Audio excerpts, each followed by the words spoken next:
Hi, Group 2. I am wondering how you are all doing since we are getting to the point now where we're teaching our workshops.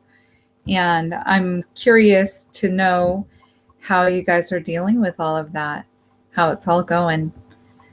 I am going to have my first one this week, and I am really nervous about it, actually. So I'm curious to know how you guys are doing. So, my outline this week, I answered quite a few of the questions. I'm only going to address one, maybe two, well, probably just one per chapter reading that we were supposed to do. So the first one is about evaluation, and I'm kind of gonna join these two together. What is the purpose of program evaluation, and why is it important to have a clear understanding of your vision and the program goals and objectives for your FLE program before assessing the FLE program? Well, I think that the whole reason why you have evaluation is to determine whether or not what you're doing is actually doing what you want it to. So as we had to make assessments for our workshops that we're doing, I think it helped me to be able to understand what my goals really were. I think they kind of feed off of each other. Having the goals and the objectives helps you to understand what it is you're evaluating. And if you want to evaluate, you have to have goals and objectives that you are going to evaluate, right? So I think that the whole purpose of it is to determine whether or not you are effective in what you're teaching. With that being said, I don't know about you, but when I was making my assessment, I found that I had to really think about, as I wrote the questions, what is it I want to know whether or not the people that I'm teaching feel changed at all, feel motivated and want to change. And I think that for this assignment, at least for this experience, I want to feel like not only have I taught the participants something, I want them to feel like they can take it and go somewhere with it, that they can learn more about family life education, or that it might prompt in them a desire to make change. So I think that they build on each other.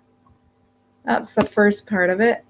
And then we talked about ethics. Oh my goodness. So I hadn't realized, as I was thinking through the assignment that we did last week, reading through those case studies and then deciding how we would handle the situation ethically, I can't talk, how so much of what we do is based on these ethics. Really, I think we have to have a firm foundation of ethics to be able to move forward.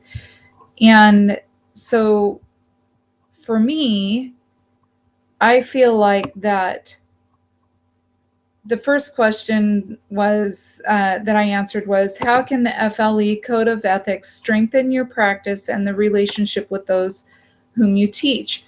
Well, I feel like that when I understand that I want to treat others ethically, that I want to understand culture and where families are coming from, and with that being stated very, very clearly, then it gives me a basis to start from, a foundation to start from. And there were quite a few questions on values, and what if you had to teach somebody that has different values from you, or even contradicting values from what you believe.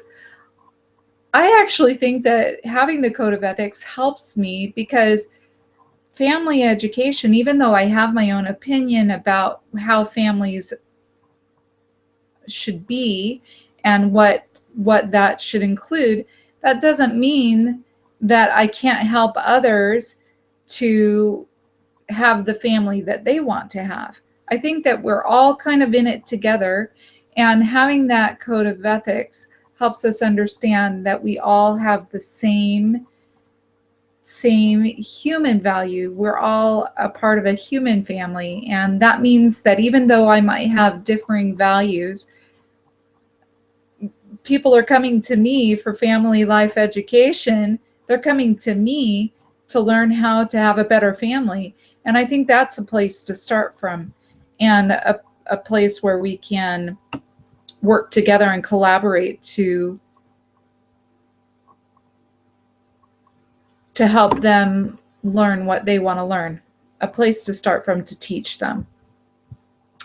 So there were a lot of questions on that, and I answered them all in my outline. If you're interested, I don't know that you are. The last one that I wanted to go over was this article that we read this week about how family life education is different from family therapy and from family case management.